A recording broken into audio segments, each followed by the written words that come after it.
এই সরকার ইচ্ছা করলেও সুষ্ঠু নির্বাচন করতে পারবে না। বাংলাদেশের জনগণ তাদের কাছ থেকে আওয়াজ আসছে, জামাত ইসলামীকে তারা শাসন ক্ষমতায় দেখতে চায়। সম্মানিত নগরবাসী, জামাত ইসলামী 19 জুলাই 7টি মৌলিক দাবি নিয়ে এই জাতীয় সমাবেশ করবে। 1 নম্বরে হলো লেভেল প্লেইং ফিল্ড নিশ্চিত করা, জাতীয় নির্বাচন সহ যদি পরিবেশ এবং ময়দান সকলের জন্য একই রকম না থাকে তাহলে জনগণের ভোট নিশ্চিত করা যাবে না। এজন্য আমরা জনগণকে আহ্বান করব, জামাত ইসলামীর এই দাবি পূরণের জন্য আমাদেরকে ঐক্যবদ্ধ হতে হবে।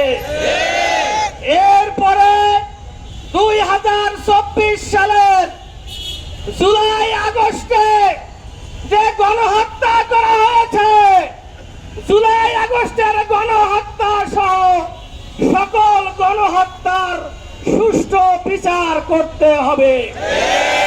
এই বিচার যদি করা না হয় এই বাংলাদেশ আবার পিছিয়ে পড়বে।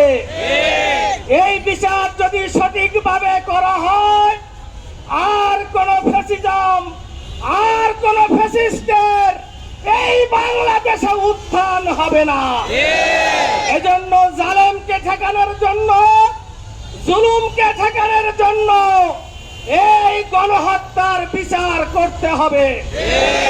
এরপরে মৌলিক সংস্কার করতে হবে।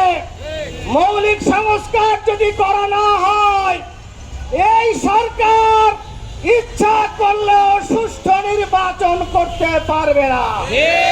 এজন্য সংস্কার করে নির্বাচনের ব্যবস্থা করতে হবে। এরপরে জুলাই গণহত্যায় যারা নিহত হয়েছে, আহত হয়েছে, তাদের পরিবারদেরকে কর্মসংস্থান এবং পুনর্বাসনের ব্যবস্থা করতে হবে। এরপরে দাবি রয়েছে পিয়ার পদ্ধতিতে নির্বাচন দিতে হবে। পিয়ার পদ্ধতিতে নির্বাচন দিলে এই দেশের জনগণ লাভবান হবে এবং একটি সরকার যখন গঠন হবে ভোটের পার্সেন্টেজের ভিত্তিতে যখন প্রত্যেকটি দলের প্রতিনিধিত্ব কায়েম হবে, কোন দলেই আর অন্যায়ভাবে আন্দোলন করে কোন গণতান্ত্রিক সরকারকে পতন ঘটাতে পারবে না। তখন বলা হবে আপনারা ভোটের ভিত্তিতে সংসদে প্রতিনিধিত্ব করছেন, আপনাদের কোনো কথা থাকলে আপনারা সংসদে বলুন।